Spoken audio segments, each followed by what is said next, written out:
ચાલો આજથી આપણે નવા એક ચેપ્ટરની શરૂઆત કરીએ. ચેપ્ટર નંબર 2 જેનું નામ છે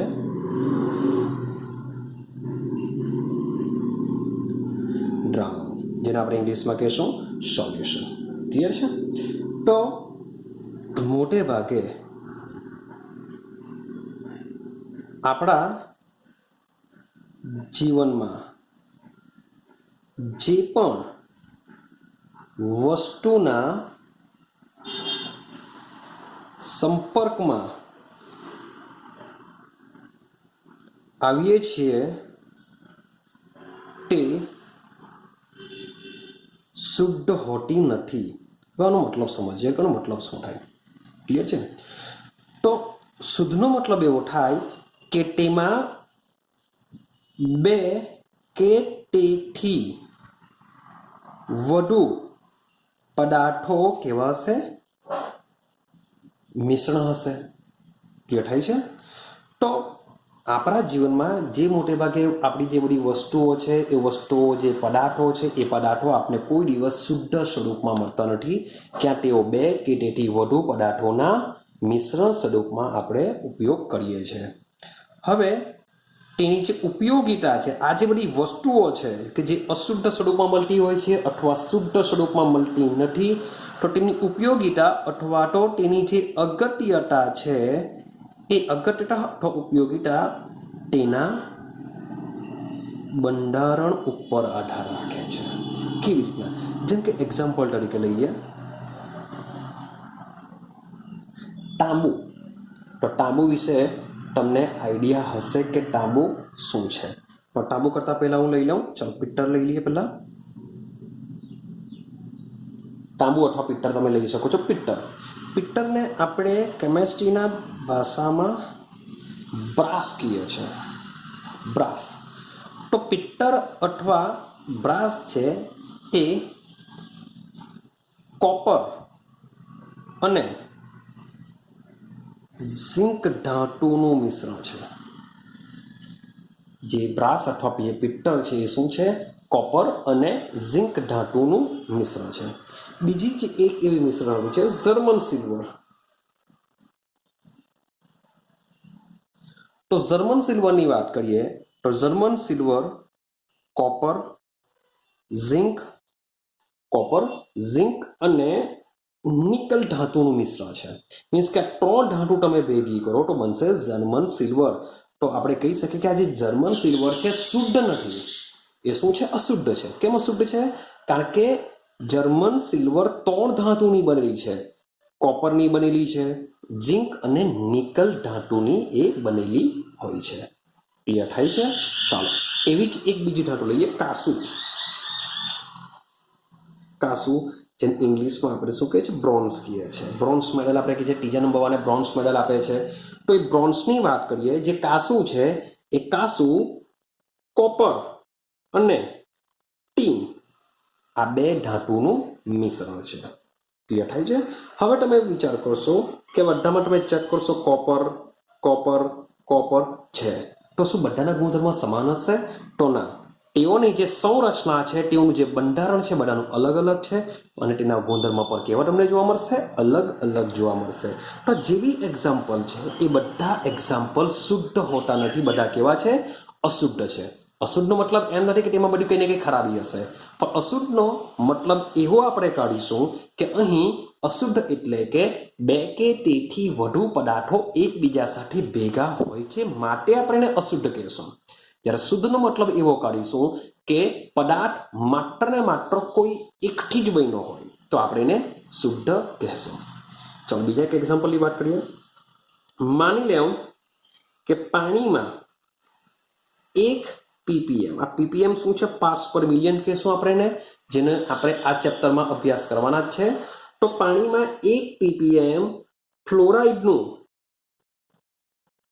જલીય દ્રાવણ, યાદ રાખજો, પાણીનું 1 ppm ફ્લોરાઇડનું જે જલીય દ્રાવણ છે એ જલીય દ્રાવણ દાંતના ક્ષયનને રોકે છે. મીન્સ કે દાંતમાં જે સડો લાગે છે એ સડો રોકવાનું કામ આ ફ્લોરાઇડ કરી શકે છે. પરંતુ શબ્દ સમજો, પરંતુ જો ફ્લોરાઇડનું પ્રમાણ 1.5 ppm થી વધે તો દાંતમાં સડો લાગે છે, જેને દાંતનો રોગ કહેવાય છે, જેનું નામ છે ફ્લુરોસિસ. તો ફ્લુરોસિસ નામનો દાંતનો રોગ થાય જો પાણીમાં ફ્લોરાઇડનું પ્રમાણ 1.5 ppm થી જો વધુ હોય તો. ક્લિયર થાય છે? અને બીજે યાદ રાખવાનું છે સોડિયમ ફ્લોરાઇડ. આ જે સોડિયમ ફ્લોરાઇડ છે એ શા તરીકે વર્તે છે? ઝેર તરીકે વર્તે છે. આ જે ઉંદર મારવા માટે ઉપયોગી હોય છે સોડિયમ ફ્લોરાઇડ. આઈડિયા આવે છે? બીજું એક એક્ઝામ્પલ તમે આપેલું છે કે જે બોડીમાં ડૉક્ટરો દ્વારા જે ઇન્જેક્શન મૂકવામાં આવે છે એ ઇન્જેક્શન પણ અમુક ચોક્કસ જાતની સાંદ્રતા ધરાવતા આયનીય ક્ષાર સ્વરૂપનું હોય છે, જે લોહીમાંના પ્લાઝમાની સાંદ્રતા સાથે એક સુસંગત હોય છે, માટે એ લોહી પ્લાઝમા સાથે ઇઝીલી દ્રાવ્ય થઈ શકે છે. ક્લિયર છે? તો હવે આપણે સમજીએ આપણા ટોપિકને. મીન્સ કે હમણાં સુધી આપણે એવું સમજ્યા કે આપણા જીવનમાં જે પણ કઈ બધી વસ્તુઓ આપણે જોવા મળી રહી છે એ બધી કેવી હોય છે? અશુદ્ધ સ્વરૂપમાં હોય છે.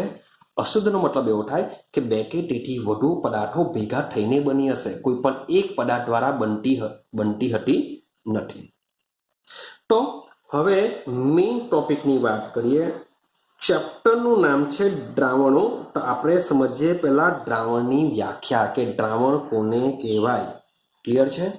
ચાલો, તો આઈડિયા હશે જ. મીન્સ કે તમે મે બી 10માં બી ભણીને આવ્યા હશે.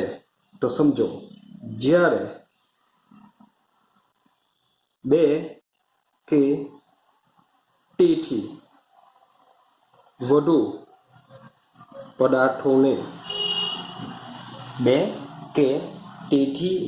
પદાર્થોને યોગ્ય પદાર્થમાં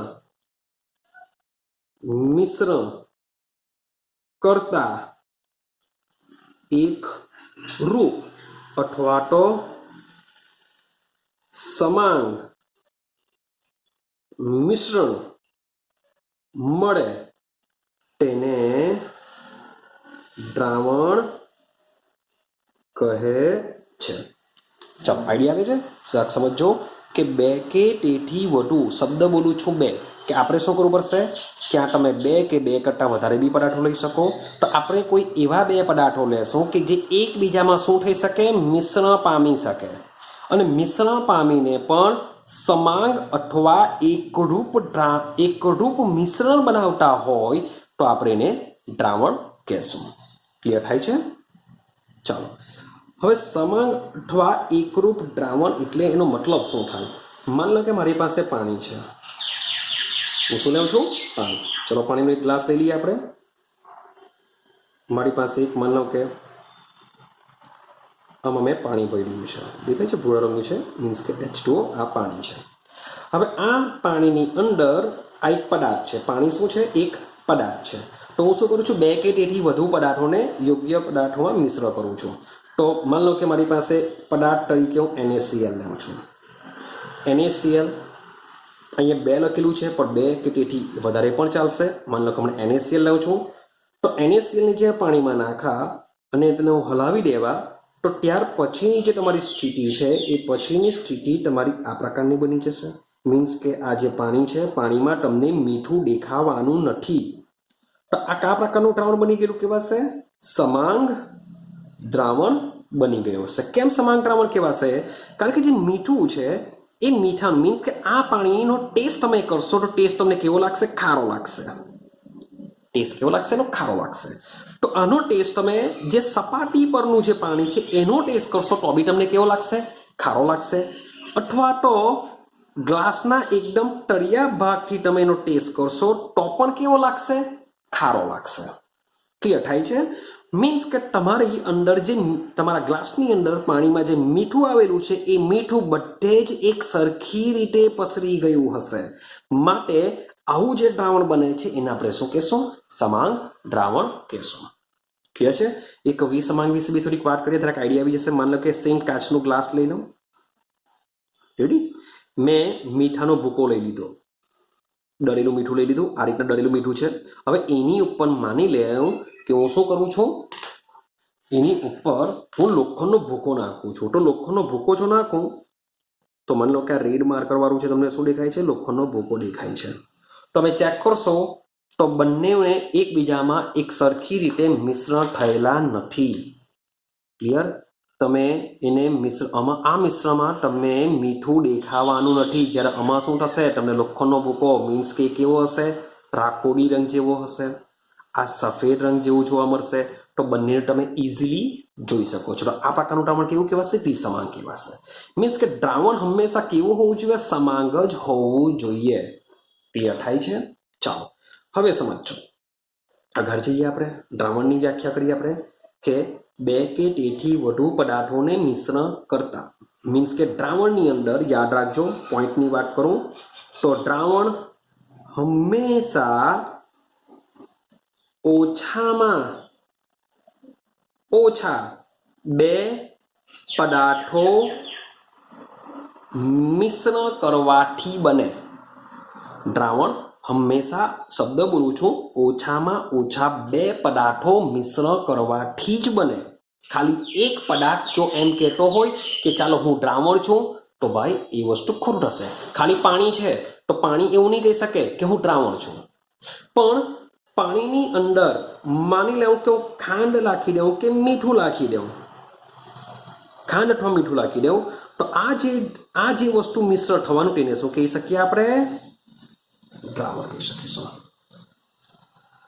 ક્લિયર આ જે વસ્તુ છે એને આપણે વિસમાંગ દ્રાવણ કહેશું આ રીતના જે થાય છે એને શું કહેશું સમાંગ દ્રાવણ કહેશું રેડી તો આ ચેપ્ટરમાં આપણે દ્રાવણની જે બી કન્સેપ્ટ ક્લિયર કરીશું એ બધા સમાંગ દ્રાવણ પરથી ક્લિયર કરીશું સમાંગ અથવા એકરૂપ આની આપણે 11 સાયન્સમાં વાત કરી હતી જે આપણે હમણાં વાત કરવાના નથી ચાલો તો પાણીની અંદર મીઠું તમે એડ કરી દો અથવા ખાંડ એડ કરી દો તો એ બેને મિશ્રણ કરવાથી જે વસ્તુ બને છે આપણે એને શું કહેશું દ્રાવણ તો એનો મતલબ મેં તમને કીધું કે દ્રાવણ બનાવવા માટે ઓછામાં ઓછા બે પદાર્થોની હાજરી અનિવાર્ય છે બે પદાર્થોની હાજરી ચોક્કસ જરૂરી છે જ જો માત્ર હવે બીજી એક વાત કરું પછી એક વાત કરું તો દ્રાવણ બનાવવા માટે ઓછામાં ઓછા બે પદાર્થોની જરૂર પડે ઓછામાં ઓછા બે પદાર્થોની જરૂર પડશે હવે આ બે પદાર્થોમાં શું થશે તો બે પદાર્થોમાંથી જે કોઈ એક પદાર્થ હશે બેમાંથી એક પદાર્થ હશે એનો જે જથ્થો હશે એ કેવો હશે વધુ હશે બેમાંથી કોઈ એક પદાર્થનો જથ્થો વધુ હશે અને કોઈ એક પદાર્થનો જથ્થો કેવો હશે ઓછો હશે માન લો કે વાત કરીએ મેં હમણાં તમને એક્ઝામ્પલ આપ્યું મારી પાસે ગ્લાસ છે ગ્લાસમાં મેં શું કર્યું પાણી ભરી લીધું હતું ક્લિયર તો પાણીનો જથ્થો કેવો છે વધારે છે અને જે મીઠું નાખું છું એ માત્ર હું શું કરું છું 1 ચમચી મીઠું નાખું છું હું શું કરું છું માત્ર 1 જ ચમચી મીઠું નાખું છું હલાવી દઉં છું તો 1 જ ચમચી મીઠું નાખીએ છીએ આપણે તો મીઠાનું પ્રમાણ કેવું રહેવાનું ઓછું રહેવાનું પાણીનું પ્રમાણ કેવું રહેવાનું વધારે રહેવાનું તો એક પદાર્થ કે જેનો જથ્થો જો વધુ હોય તો એ દ્રાવણમાં શબ્દ બોલું છું દ્રાવણમાં જેનો જથ્થો વધુ હોય તેને કહેવામાં આવે છે દ્રાવક યાદ રાખજો કે દ્રાવણ બનાવતી વખતે મિનિમમ બે પદાર્થનો ઉપયોગ થાય છે બે પદાર્થમાંથી જે પદાર્થનો જથ્થો વધુ હોય છે એ પદાર્થને શું કહેવામાં આવે છે દ્રાવક કહેવામાં આવે છે અને જે પદાર્થનો જથ્થો ઓછો હોય છે તેને કહેવામાં આવે છે દ્રાવ્ય કન્સેપ્ટ ક્લિયર થાય છે તો કોઈ પણ દ્રાવણ બનાવો તેમાં મિનિમમ બે વસ્તુ હોય ને હોય જ એક છે દ્રાવક બીજું છે દ્રાવ્ય તો દ્રાવક અને દ્રાવ્યને ભેગા કરવાથી શું બનશે દ્રાવણ બને છે ક્લિયર થાય છે કન્સેપ્ટ ક્લિયર થાય છે તો આટલું એક ક્લિયર થવું જોઈએ. મીન્સ કે થોડોક બેઝિક કન્સેપ્ટ કરીને ચાલીશું કે દ્રાવણ બનાવવા માટે જે જથ્થો વધુ હશે એ દ્રાવક, જેનો જથ્થો ઓછો હશે એ દ્રાવ્ય હશે. ચાલો તો થોડુંક નોલેજ તપાસીએ તમારું કે શું નોલેજ તમે રાખો છો. માન લો કે મારી પાસે એક ગ્લાસ મેળવી દીધો, રેડી. આમાં મેં આ પાણી ભર્યું, પાણી ક્લિયર થાય છે. ચાલો હવે આની ઉપર આટલો ભાગ C2H5OH મીન્સ કે આલ્કોહોલ લઈ લીધો, તો આપણે મસ્ત મજાનો શું બનશે? પેગ બનશે. હા કે ના? મસ્ત મજાનો શું બનશે? પેગ બનશે. તો હવે તમે વિચારશો કે તમે આલ્કોહોલ કરતા પાણીનો જે જથ્થો છે એ વધારે છે, તો આનો જથ્થો વધારે છે તો આ શું બનેલું કહેવાશે? દ્રાવક બનેલું કહેવાશે. આનો જથ્થો ઓછો છે તો એ શું બનેલું કહેવાશે? દ્રાવ્ય બનેલું કહેવાશે. માન લો કે આ ભાઈ આવું કરતા હોય છે, પેગ મારતા હોય છે. હવે બીજી એક કન્ડિશન વિચારીએ. માની લો કે બહુ ભાઈ બહુ પીતા હોય, બહુ દારૂડિયો હોય, બહુ ડ્રિંકિંગ કરતા હોય, તો બહુ ડ્રિંકિંગ કરતા એ શું કરશે? ભાઈ જે પાણી છે, પાણી કેટલું લેશે? ઓછું લેશે. અને જે ઇથેનોલ છે એ ઇથેનોલ કેવો લેશે? વધારે લેશે. તો આ કન્ડિશનમાં જો ચેક કરીએ, હું એવું નથી કહેતો કે પાણી હંમેશા દ્રાવક તરીકે જ વર્તે. ના ભાઈ, ખોટું પડશે. પાણી હંમેશા દ્રાવક તરીકે જ વર્તે એ વસ્તુ ખોટું છે. તો દ્રાવણની અંદર આપણે એવો જ કન્સેપ્ટ વાપરીશું કે જેનો જથ્થો વધારે તે દ્રાવક, જેનો જથ્થો ઓછો તે દ્રાવ્ય. તો હવે આ કન્ડિશનની જો વાત કરીએ તો પાણી શું કહેવાશે? ભાઈ દ્રાવ્ય બની જશે. અને જે ઇથેનોલ છે એ શું કહેવાશે? કારણ કે જથ્થો વધારે છે એટલે દ્રાવક બની જશે. ક્લિયર થાય છે? ચલો હજી એક જરાક નોલેજ તપાસીએ. તમારે જરાક સમજવાનો પ્રયત્ન કરજો. માની લો કે મારી પાસે આ રીતની કન્ડિશન છે, મારી પાસે આ રીતની કન્ડિશન છે જેમાં મેં અહીંયા ભરેલું છે પાણી, અને જેટલું મેં પાણી ભરેલું છે સમજો મેં એટલું જ શું ભરેલું છે? આલ્કોહોલ ભરેલું છે. આ કન્ડિશનની વાત કરીએ તો માની લો કે 70+30 રેશિયો હતો. આ કન્ડિશનની વાત કરીએ તો પાણી 30+70, માની લો કે એપ્રોક્સિમેટલી આવું લઈએ છીએ આપણે. પણ માની લો કે મારી પાસે એવી કન્ડિશન છે કે જેમાં પાણી અને ઇથેનોલ બંને એક સરખા પ્રમાણમાં છે. તો વિચારો કે હવે શું થશે? આપણે કોને દ્રાવ્ય કહેશું, કોને દ્રાવક કહેશું? એ વિચારો. તો વિચારવા જેવો ક્વેશ્ચન બની જશે કે દ્રાવ્ય કોણ થશે, કારણ કે બંનેનો જથ્થો સમાન છે. તો કોને દ્રાવક કહેશું, કોને દ્રાવ્ય કહેશું? એક મોટો ક્વેશ્ચન ઉભો થઈ જશે. તો યાદ રાખજો, તો તમે જેને પણ એક સરખા પ્રમાણમાં ભેગા કરીને દ્રાવણ બનાવ્યું છે, આ બે પદાર્થોમાંથી, શબ્દ સમજો, એ બે પદાર્થોમાંથી જેનું ઉત્કલન બિંદુ નીચું હોય, જેનું ઉત્કલન બિંદુ નીચું હોય તે બની જશે દ્રાવક. યાદ રહેશે? મીન્સ કે ચોપડીને થોડુંક બહારનું રહેશે તમારા માટે. તો જ્યારે બંને સરખા પ્રમાણમાં હશે તો આપણે કોને દ્રાવ્ય ગણીશું, કોને દ્રાવક ગણીશું? તો આ બેમાંથી જેનું ઉત્કલન બિંદુ નીચું હોય તે બની જશે દ્રાવક. તો આ બે કન્ડિશનમાં તમારો દ્રાવક કોનો બની જશે? ઇથેનોલ દ્રાવક બની જશે. કારણ કે પાણીનું 100 સેલ્સિયસ હોય છે, જ્યારે આલ્કોહોલનું એપ્રોક્સિમેટલી 70 થી 80 સેલ્સિયસ જેટલું હોય છે, અથવા ત્યાંથી ક્યાં ડાઉન હોય છે. તો 100 સેલ્સિયસ કરતાં ઓછું હોય છે, માટે શું બની જશે? દ્રાવક હોય છે. ક્લિયર થાય છે? ચાલો હજુ બી અગાડી સમજતા જજો. બહુ મજાનું ચેપ્ટર છે, ઇન્ટરેસ્ટિંગ ચેપ્ટર છે, સમજજો. તો મેં વાત કરી કે જે દ્રાવણ છે એ દ્રાવણનો મતલબ શું થાય? ઓકે, ચાલો. દ્રાવણ છે તો દ્રાવણનો મતલબ શું થાય? તો દ્રાવણનો મતલબ થાય દ્રાવ્ય વત્તા દ્રાવક. તો એક દ્રાવ્ય અને એક દ્રાવક ભેગા થઈને શું બનાવે છે? દ્રાવણ બનાવે છે. તો યાદ રાખજો, દ્રાવણમાં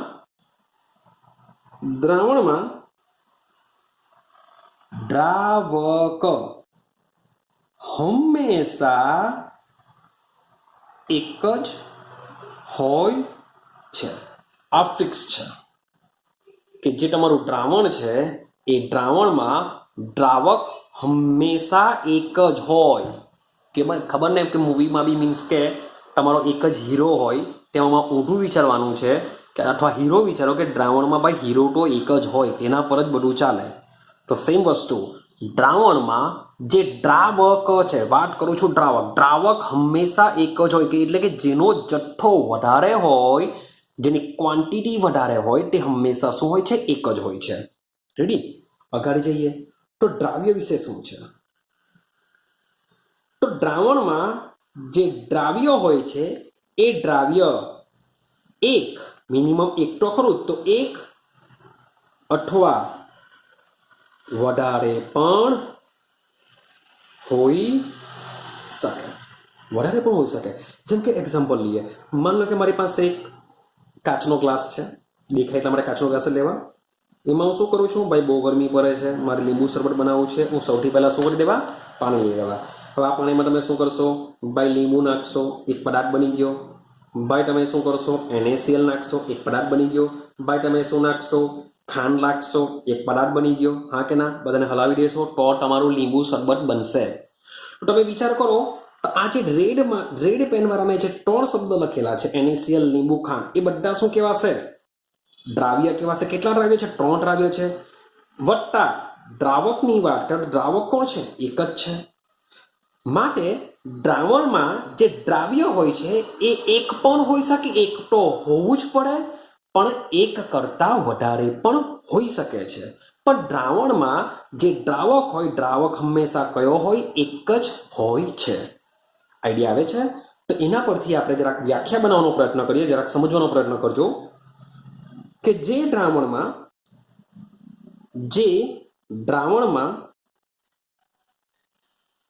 એક દ્રાવ્ય અને એક દ્રાવક હોય તો આવા દ્રાવણને દ્વિઅંગી દ્રાવણ કહે છે.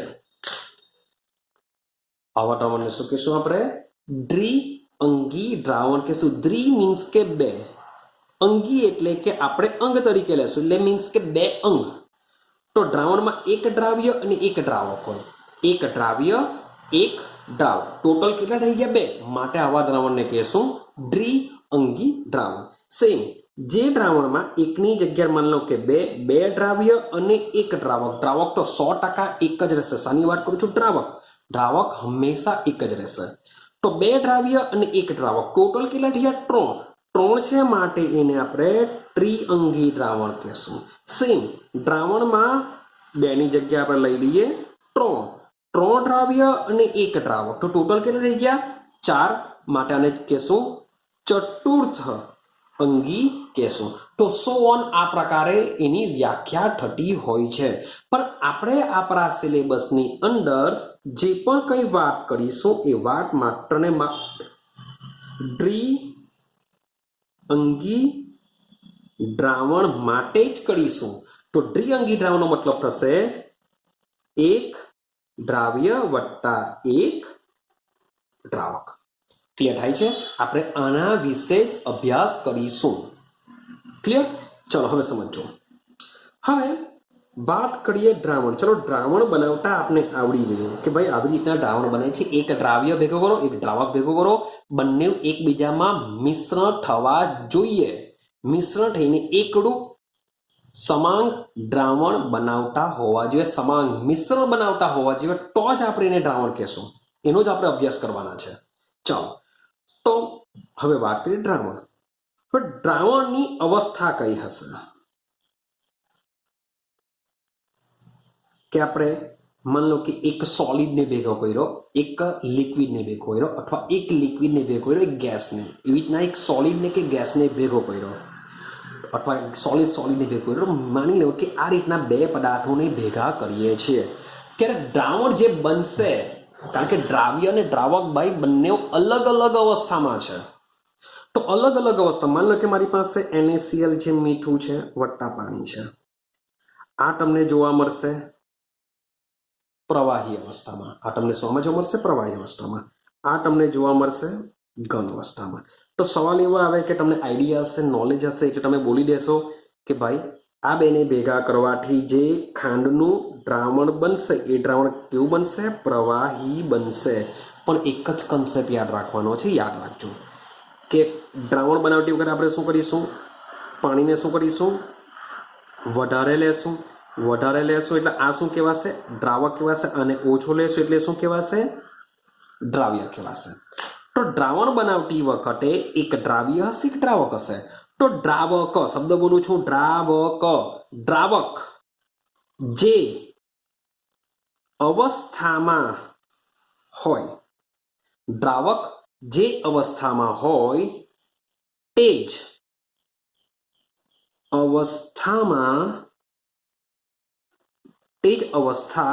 અવસ્થા દ્રાવણની અવસ્થા હોય છે. દિમાગમાં ફિટ કરી લેજો આ, કે જે અવસ્થા હોય તે જ અવસ્થા શાની હોય છે? દ્રાવણની. એઝ એક્ઝામ્પલ બીજું કંઈ લઈએ. માની લો કે મેં તમને વાત કરી C2H5OH ઇથેનોલ વત્તા પાણી. માની લો કે આ દ્રાવક છે, આ દ્રાવ્ય છે, આની અવસ્થા કઈ છે? પ્રવાહી. તો બનતું દ્રાવણ પણ કઈ અવસ્થામાં હશે? પ્રવાહી અવસ્થામાં હશે. ક્લિયર થાય છે? માની લો કે ગ્લુકોઝનું દ્રાવણ બનાવો તો ગ્લુકોઝ વત્તા લઈ લેવા પાણી બનશે ગ્લુકોઝનું દ્રાવણ. એની અવસ્થા કઈ હશે દ્રાવણની? તો વિચાર કરીએ, ગ્લુકોઝ હશે દ્રાવ્ય, પાણી હશે દ્રાવક. રેડી? દ્રાવ્ય, દ્રાવક. તો દ્રાવ્ય છે ઘન અવસ્થામાં, દ્રાવક છે પ્રવાહી અવસ્થામાં. તો આ બેને ભેગા કરતા જે બનતું દ્રાવણ છે એ દ્રાવણની અવસ્થા બી કઈ હોવાની? પ્રવાહી હોવાની. શા માટે? કારણ કે જે દ્રાવક છે કઈ અવસ્થામાં છે? પ્રવાહી અવસ્થામાં છે. માટે બનતું જે દ્રાવણ છે એ પણ કઈ અવસ્થામાં હોવાનું? પ્રવાહી અવસ્થામાં હોય છે. ચાલો, આ કન્સેપ્ટ ક્લિયર થાય છે? શું કહેવા માંગુ છું તમને? તો આ તમને આવડવું જોઈએ. ક્લિયર? ચાલો, હવે આપણે આગળના ટોપિકની વાત કરીએ, એને આપણે સમજવાનો પ્રયત્ન કરીએ. તે સમજીએ કે ભાઈ વાત કરીએ દ્રાવણ, ને આપણે આપણા સિલેબસમાં દ્વિઅંગી દ્રાવણનો જ અભ્યાસ કરવાના છે.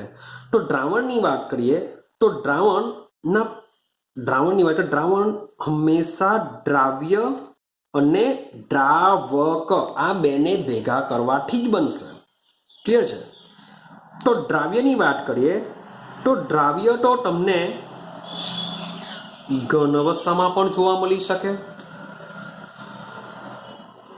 પ્રવાહી અવસ્થામાં પણ જોવા મળી શકે, સાથે સાથે વાયુ અવસ્થામાં પણ જોવા મળી શકે છે. તો એવો દ્રાવક પણ તમને ઘન અવસ્થામાં પણ જોવા મળી શકે, પ્રવાહી અવસ્થામાં પણ જોવા મળી શકે, સાથે સાથે વાયુ અવસ્થામાં પણ જોવા મળી શકે. તો આ પ્રકારે તેઓની અવસ્થા પ્રકારે જો આપણે એકબીજાને ભેગા કરીએ તો આ બંને દ્વારા ટોટલ 9 પ્રકારના દ્રાવણો બની શકે છે. કે ભાઈ ઘન સાથે લેવું, ઘન પ્રવાહી સાથે લેવું, ઘન વાયુ સાથે લેવું, પ્રવાહી ઘન, પ્રવાહી પ્રવાહી, પ્રવાહી વાયુ લેવું, વાયુ ઘન, વાયુ પ્રવાહી, વાયુ વાયુ લેવું. તો આ પ્રકારે જુદી જુદી અવસ્થામાં દ્રાવ્ય અને દ્રાવકને ભેગા કરીને જ્યારે દ્રાવણ બનાવવામાં આવે છે તો તેઓને 9 પ્રકારના આપણે દ્રાવણો બનાવી શકીએ છીએ. તો હવેથી આપણે શું કરીશું?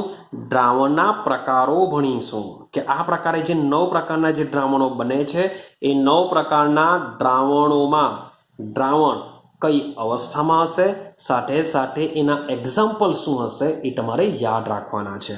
ક્લિયર છે? જે તમને MCQ ગુજકેટ લેવલ પર બી કામ લાગી શકે એમ છે. તો હવે આપણે મીન્સ કે વિડીયો લગભગ મારા મોબાઈલમાં કમ્પ્લીટ થઈ જશે, માટે હું હવે આ જ ટોપિકની કન્ટિન્યુ કરીશ અને વિડીયોને ફરીથી પાછા આપણે શરૂઆત કરીશું. તો આપણો ટોપિક લેશું આપણે દ્રાવણના પ્રકાર.